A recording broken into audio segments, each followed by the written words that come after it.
Hey, Shalom Akim. First and foremost, and give all praise and glory unto Yahweh, Ba'Hashem, Yahushai, Ba'Hashem Rachak with us. Double honors unto the elders, apostles, great millstone.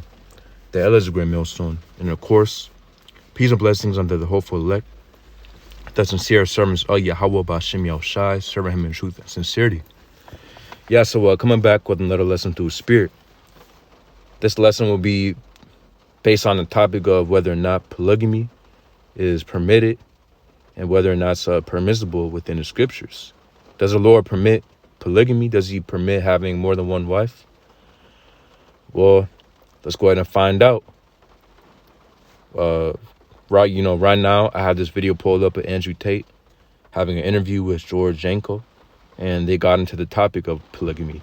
And yeah, of course, by the way, these guys are in the world. Andrew Tate, he has some truth. And he says a lot of things that are true, but he doesn't have the full truth, according to the Bible. And whether or not you come in the Bible or not, we already know that the scriptures have the 100% truth. They have all the wisdom, knowledge, and understanding. So if you're not following the scriptures, then you don't have the 100% truth. But of course, you can have some things that you teach that are right and that are definitely true, but yeah, if you want the 100% truth, you gotta follow the Bible. You gotta go into the scriptures. So let's go ahead and play this video without further ado. Training. In regards to what the next stage is, well, I have personal goals as well outside of my internet goals and my career goals. And this is actually something very interesting. I want to tie back into our earlier conversation. We were talking about monogamy and polyamory and all these other things. Because it's my goal to have as many children as possible. Is it so you could have your offsprings deliver your message, or because you just want kids? You want like mini disciples running around and being like, if you have an empire, you need heirs, right? Yep. If you have a large empire, you need a lot of heirs, right? Mm-hmm. So I want at least 25 children. So what do you think? Oh, you're trying to be Nick Cannon out here. Yeah. So what do you think from a religious perspective about someone who is destined on having as many children as possible, but obviously to do that he would need more than one woman? Do you still think that's a sin? Well, I think putting your needs above God's is a sin. So you need 25 kids. It's interesting. Is it my needs? Is it selfishness? Well, you just said, you were like, well, God, is it? You knew that it was a be against God. Because God just wants you to have one woman. Perfect. Well, that's the thing. Is it really against the Most High? Because what? The first thing he said is, I think, basically providing his opinion. It doesn't matter what you think or, what your opinion is. It matters about what the scriptures say. It matters what the Bible says. You can't, if someone asks you a question and what this guy expects you to bring out, because what this guy, George Janko, he presents himself as if, well, he's a man of God. He has the word of God within him. Well, if you have the word of God within you and people are expecting to get out of you, you got to be able to say it right. You got to be able to bring out the scriptures and bring out the Bible and quote precepts. If you simply say what you think, and especially if it is even right, then the word of the Most High isn't in you. To be honest with you, I've never read the Bible. So you need 25 kids. It's interesting. Is it my needs? Is it selfishness? Well, you just said, you were like, well, God, is it? You knew that it was a be against God. Because God just wants you to have one woman. Perfect. To be honest with you, I've never read the Bible. It's cover to cover. So I don't know if it is. Spoiler alert, one man, one woman. Which he did not prove that. He didn't bring out any scriptures. He just said it. And that was it. And let's hear Andrew Tate's response. Boring book. But you know why he does that? See, and now since you're misrepresenting the word of the Lord, or, really representing the Bible, because I'm sure if you ask this guy if he believes on the Bible, and if he's for the whole Bible, he'll say, yeah, of course I am. But meanwhile, he doesn't read it. He doesn't go into it. Yeah, Andrew Tate said boring book. And I mean, come on. Hey, at least if you're going to again, if you're going to come in this spirit that, oh, I'm of the Lord and I'm of the Most High, and which, of course, this guy, he doesn't know the Lord. He doesn't know the Most High. But still, you got to, if you're claiming that, you got to come right. You got to be able to bring out the scriptures. And you definitely got to be able to quote the word of the Lord correctly. And keep in mind, he said basically one man, one woman. Insinuating that you can only have one wife, which that's not according to the scriptures. And I'm not going to speak out of my own opinion. I'm going to bring out the Bible. I'm not going to speak basically like this guy you see right here, just purely off the top of my head and not bringing out scriptures. So it says Deuteronomy chapter 21:15, if a man have two wives, one beloved and another hated, they have borne him children. It says, and they have borne him children, both the beloved and the hated. And if the firstborn son be hers that was hated, then it shall be, when he maketh his sons to inherit that which he hath, that he may not make the son of the beloved firstborn before the son of the hated, which is indeed the firstborn. But he shall acknowledge the son of the hated for the firstborn, by giving him the double portion of all that he hath, for he is the beginning of his strength.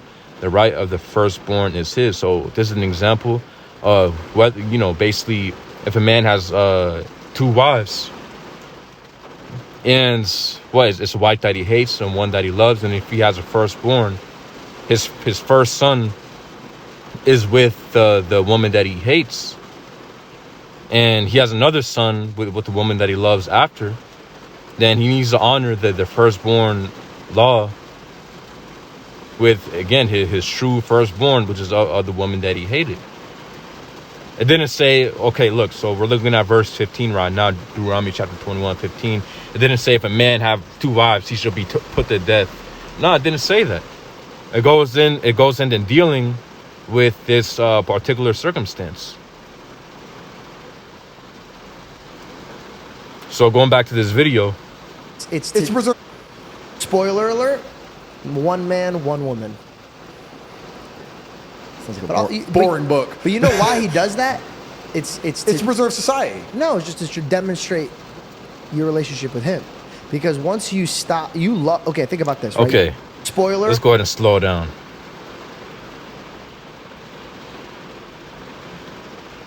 Real quick, let's go ahead and bring out King David. We already know King David he had multiple wives.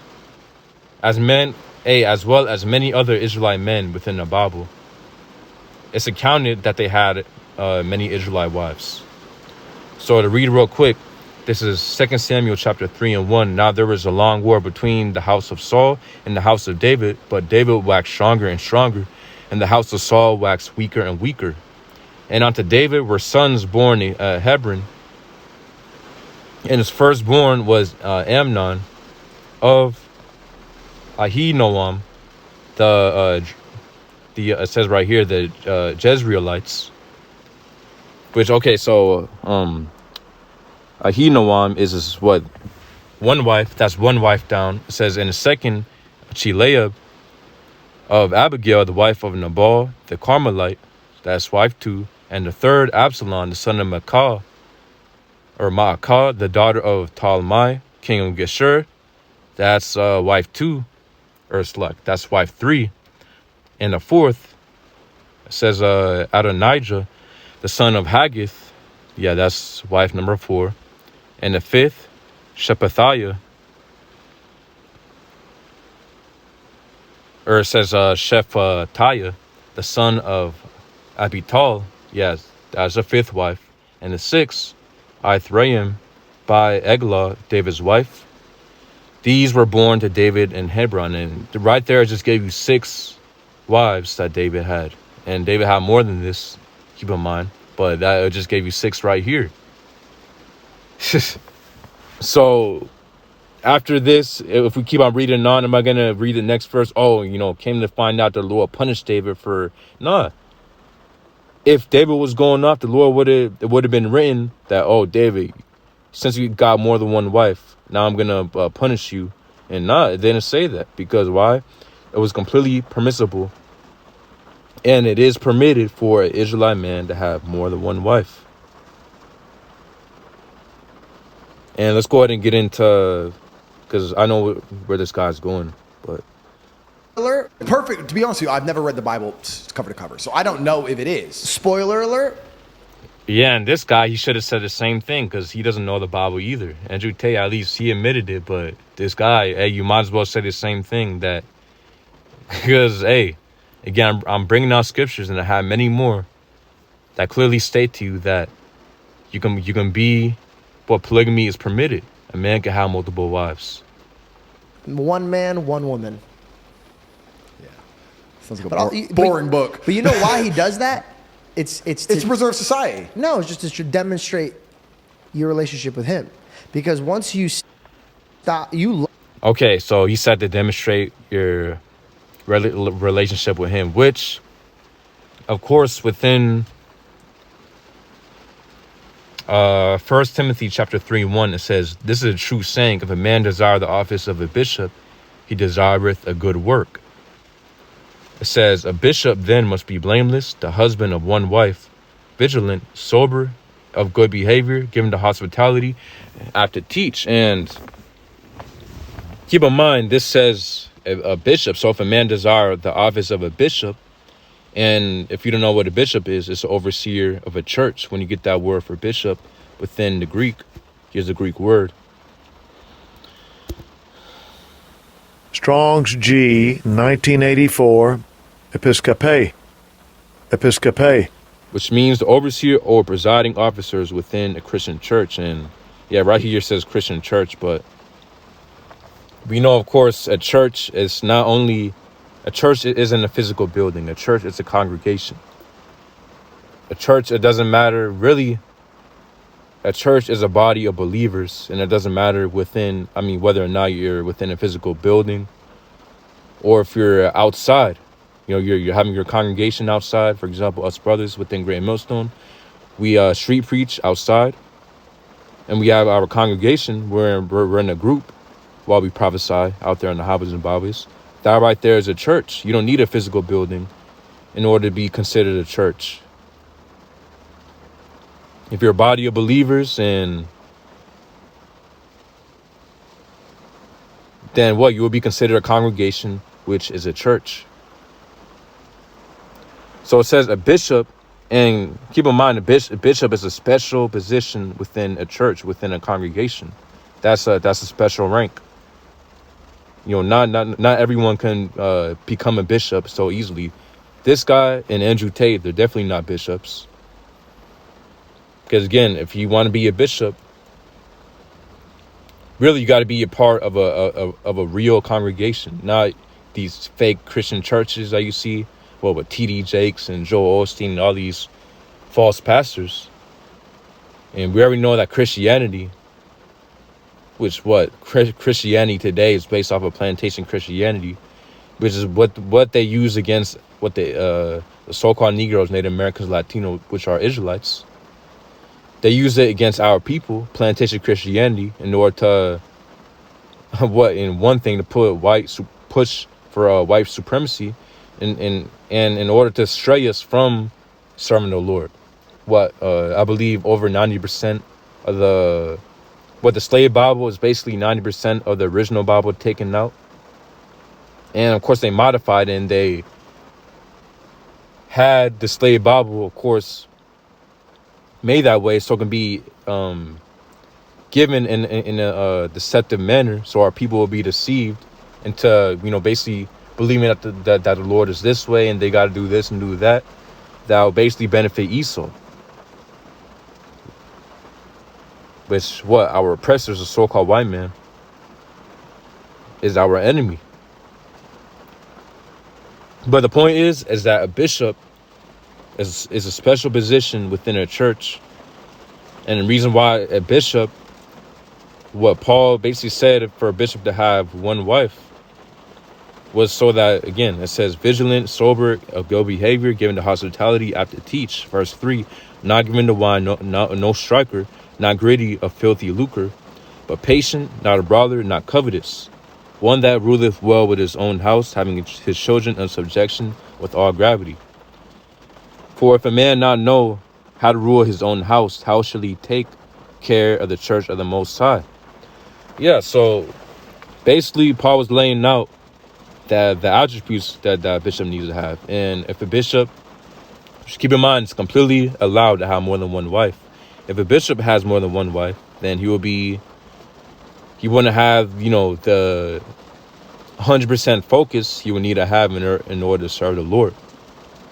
So that's why Paul was saying right here for a bishop to have just one wife. So again, he can be more focused.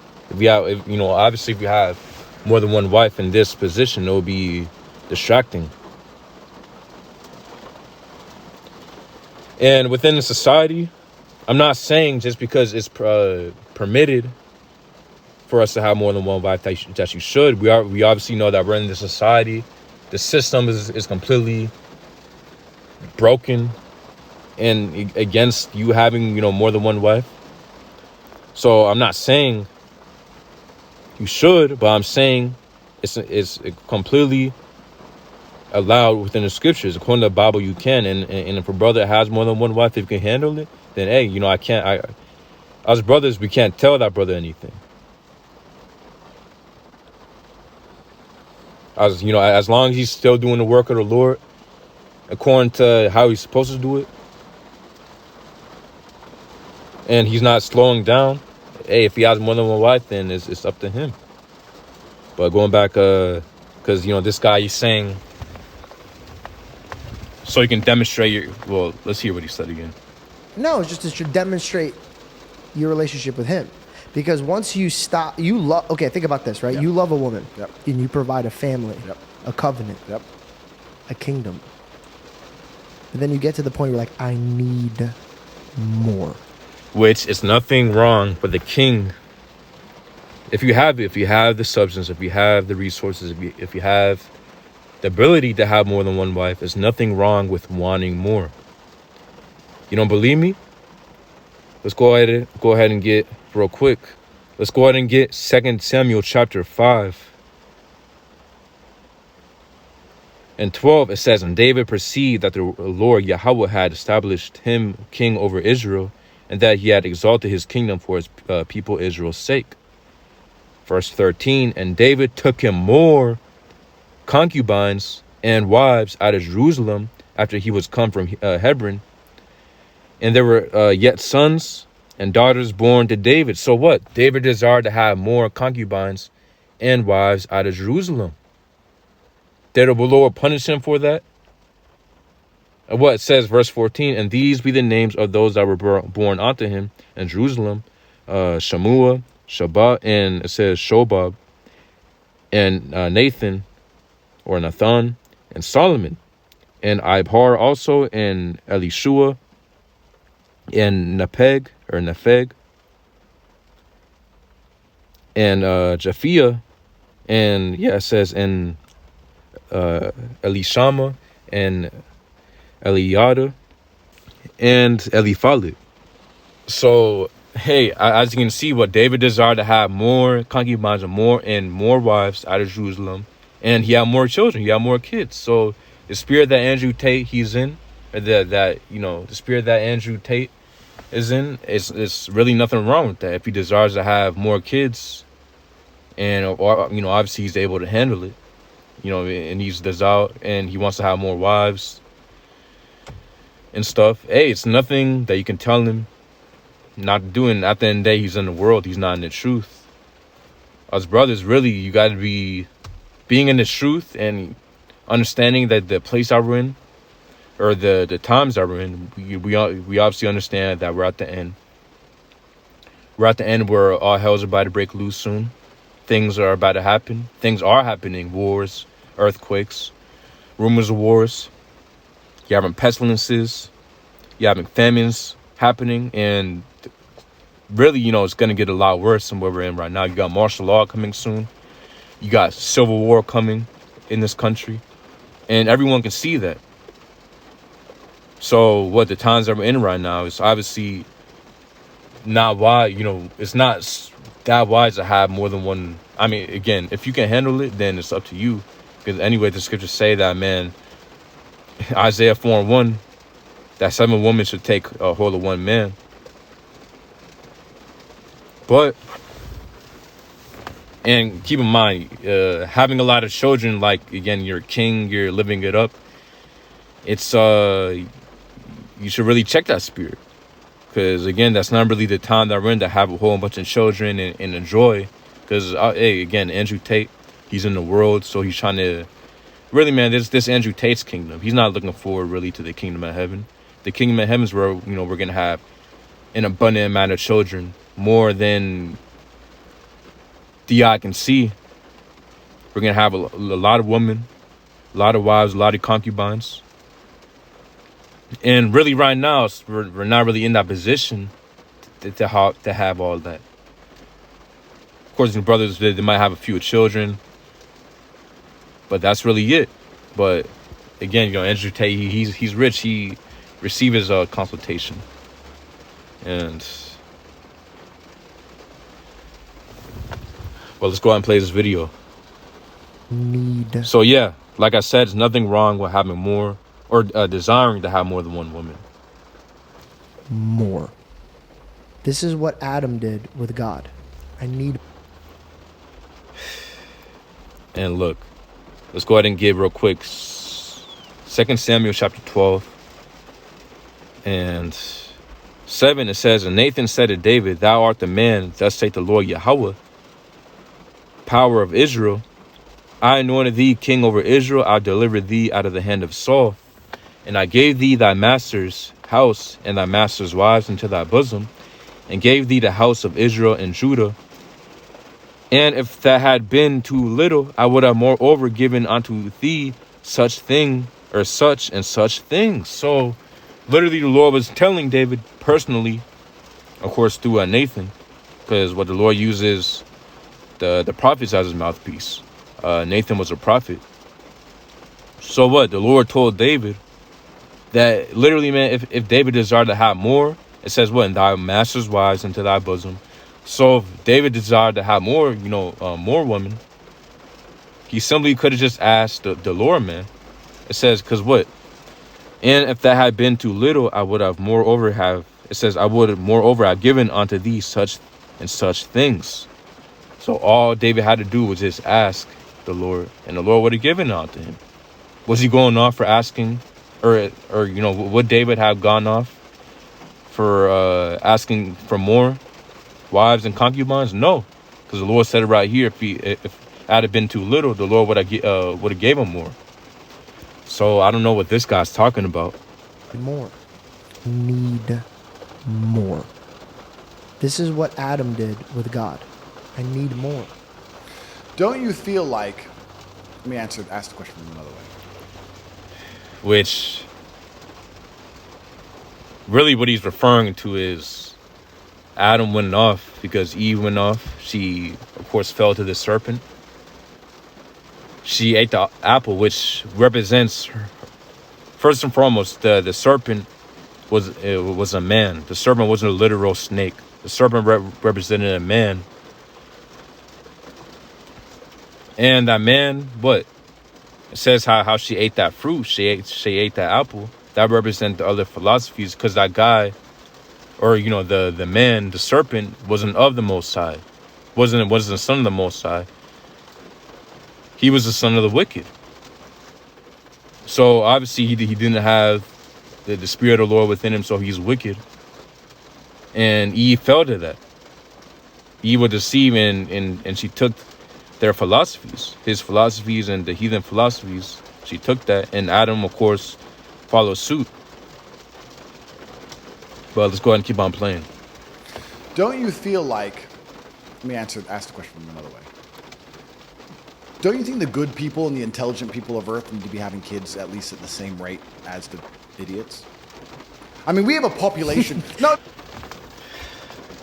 Yeah, which, again, being a king, is nothing wrong with having more than one wife, especially if you're a king, man. If you're a king, you're obviously rich, which, you know, that's how we're going to be in the kingdom. We're going to be kings. And what? We're going to multiply. Scriptures say, be fruitful and multiply. And that was said since to Noah, be fruitful and multiply. What does that mean? Have sex and have children. That's what it means. Make more children so you populate the earth. And within the kingdom, we're gonna be able to do that without any bounds. Right now, we're locked under the system, and it's hard to have a lot of children, especially if you don't have money. I mean, if you're Andrew Tate and you have money in the bank, and again you got your life going real well for yourself, then of course it'll be a lot easier. But for the common person, it's not easy to have kids. And that's all set up because Esau, he does that for population control, mainly directing that population control to the Israelites. Real quick, I wanted to get Exodus 1 and 10. Oh, I spelled that wrong. Exodus 1 and 10. Which says, or verse 9. Or verse 8, it says, Now there arose up a new king over Egypt, which knew not Joseph.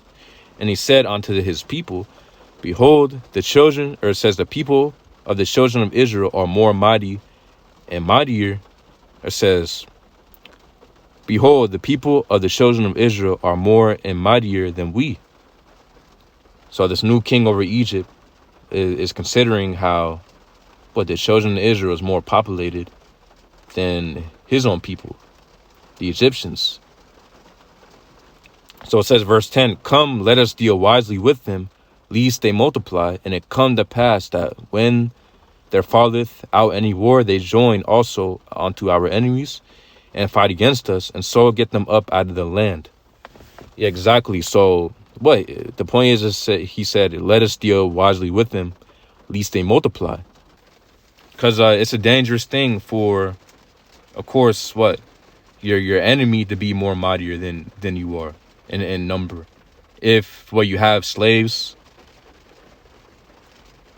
especially if you have the people of the Most High within your kingdom, and obviously they're your enemy, and they're over here multiplying more than you, but there's a saying, there's strength in numbers. I mean that's a literal threat onto your kingdom. So the same thing, Esau, Edom, but the elites of the society, which are Edomites, they're all trying to do that, or they've been doing that. That's why they say polygamy is illegal, or it's not lawful within society, because they don't want Israelites to multiply. Imagine if polygamy was pushed within society, and you can have as many wives as you want.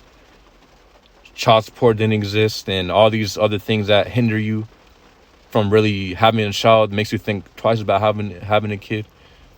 Hey, I mean, Jake, man, Israelite. Hey, again, Esau's kingdom. Esau would be scared, man, because the amount of Jakes that will be populated within this country. But again, Esau used that as a defense or population control mechanism, so that our population is regulated.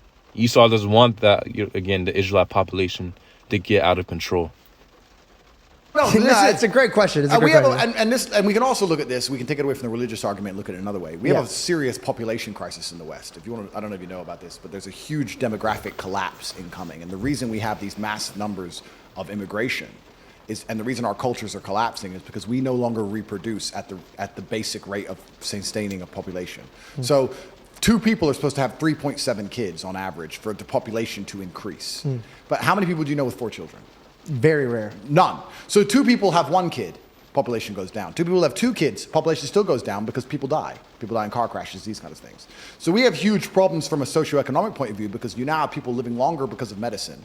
They have longer pensions, longer retirements. They need to be paid for. You're supposed to have a huge tax base of young people working. We don't have anyone having enough children to sustain the tax base. So what the people in charge of the world are doing is saying, okay, well then we need to import third worlders to sustain this entire pyramid scheme we have, this Ponzi scheme of you working your ass off so you can retire later. We need to import third worlders who are going to work for pennies and they'll pay taxes so we can sustain it. But that's why all the cultures are collapsing. So you look at this, very interesting. A Christian country is now being invaded by Muslims and third worlders, and you're losing your Christian identity because you don't have enough children to sustain the population. Yeah. Because you're only allowed one woman. Got So this is a I have an answer. interesting point. Which, yeah, that's a good point that he brought up. And a simple answer is that we need Yahweh Shai, who the world ignorantly calls Jesus, to come back. We need Yahweh Shai with the takedown, because of course, Andrew Tate, he's advocating for Islam because that's his religion. But ultimately, man, that's a heathen false religion too. I mean, we ultimately need Yahweh Shai, who the world ignorantly calls Jesus, to come back. To take down these other nations, because the scriptures say how he would take down these other nations, rule over these other nations with a rod of iron. And we need the law, statutes, and commandments to be reestablished on the earth. Once Yahweh Shai comes back and takes down these other nations and redeems his election, which are Israelites, the elect Israelites, the elect of the nation of Israel. Once the Lord does that, the 144,000 will be established. Yahweh Shai will command them what to do and what's going to be written in us what to do, because we're going to have the new bodies. So, but the new covenant will of course will kick in, which means that we'll have the new perfect bodies. The laws will be written in us. So we will be able to rule over the whole earth using the law, statutes, commandments to being 100% righteous. Not having the ability to sin anymore. Not having any more sin in our thoughts, in our minds, nothing. We're going to be 100% perfect. And that's what we need. And the other nations will be subject under us. So we're going to rule over these other nations. They'll be our slaves, our servants. Go ahead and read Isaiah chapter 14. They'll be subject under us, and they will have to keep the law, statutes, commandments. They won't be perfect. And there will be judgments according to whether or not, or, when they go off, there'll be judgments. But they will have to strive to keep the law, statutes, commandments to the best of their ability. And without a doubt, man, it's going to be a lot of populating, or, it's going to be a lot of children being made within the kingdom of heaven. Of course, talking with our people. Scriptures say how we're going to be, how the Israel will be as the sand of the sea. Once the kingdom of heaven is established, the Israelites will be as the sand of the sea, which obviously, you can't count that. You can't count every single grain within the sea. That's how massive the population of Israel will be. You won't even be able to count it.